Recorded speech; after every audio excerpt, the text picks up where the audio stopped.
Sitarama project పేరుతో BRS ప్రభుత్వం వేల కోట్ల ప్రజాధనాన్ని దుర్వినియోగం చేసిందన్నారు మంత్రి భట్టి విక్రమార్క. ఉమ్మడి రాష్ట్రంలో చేపట్టిన దుమ్ముగూడెం, రాజీవ్ సాగర్, ఇందిరా సాగర్ ప్రాజెక్టులను రీడిజైన్ పేరుతో సీతారామ ప్రాజెక్టుగా పేరు మార్చి 18,500 కోట్లు ఖర్చు చేశారని తెలిపారు. ఉమ్మడి రాష్ట్రంలో కాంగ్రెస్ ప్రభుత్వంలో 4 లక్షల ఎకరాలకు నీరందించేలా ప్రాజెక్టును డిజైన్ చేస్తే రీడిజైన్ పేరుతో అంచనాలు పెంచి ఆయకట్టును కుదించారని వెల్లడించారు భట్టి.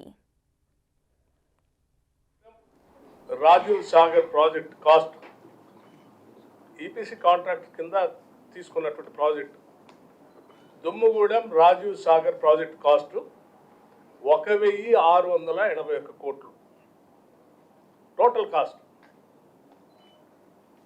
రాష్ట్ర విభజన జరిగే నాటికి దానిపైన ఆనాటి ఉమ్మడి రాష్ట్రం ఖర్చు పెట్టిన ఖర్చు 889 కోట్లు. బ్యాలెన్స్ మిగిలి ఉన్నది కేవలం 792 కోట్లు మాత్రమే.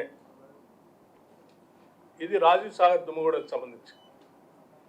అట్లాగే ఇందిరా సాగర్ సంబంధించి ప్రాజెక్ట్ కాస్ట్ ఇది కూడా ఈపీసీ కాంట్రాక్టే 1,824 కోట్లు 1,824 crores.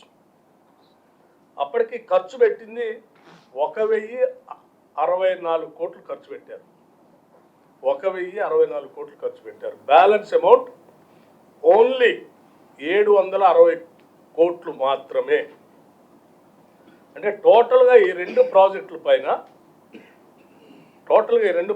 పైన బ్యాలెన్స్ అమౌంట్ 1,552 కోట్లు మాత్రమే. ఈ రెండు ప్రాజెక్టుల ఆయకట్టు దాదాపు 4 లక్షల ఎకరాలకు నీళ్ళు ఇచ్చే దాంట్లో సరే ఆనాడు ఉమ్మడి రాష్ట్రం ఉంది కాబట్టి ఒక 70,000 ఎకరాలు ఆంధ్ర ప్రాంతానికి కూడా డిజైన్ చేస్తే దాన్ని తొలగించి 3 లక్షల ఇప్పుడే మంత్రి గారు చెప్పినట్టు 3,30,000 ఎకరాలకి కుదిస్తే ఈ 1,552 కోట్లు కూడా కాదు, దాంట్లో కూడా మళ్ళీ ఇంకా తగ్గుతుంది. సో అయినప్పటికి కూడా 1,552 కోట్లతో పూర్తయ్యే 4 లక్షల ఎకరాలకు సంబంధించిన ప్రాజెక్ట్ని రీడిజైన్ చేసి దానికి సీతారామ అని పేరు పెట్టి దాని ప్రాజెక్ట్ కాస్ట్ ఆనాడు 13,057 కోట్లు అని చెప్పి దాన్ని పెంచుకుంటూ పోయి 18,500 కోట్లు చేశారు.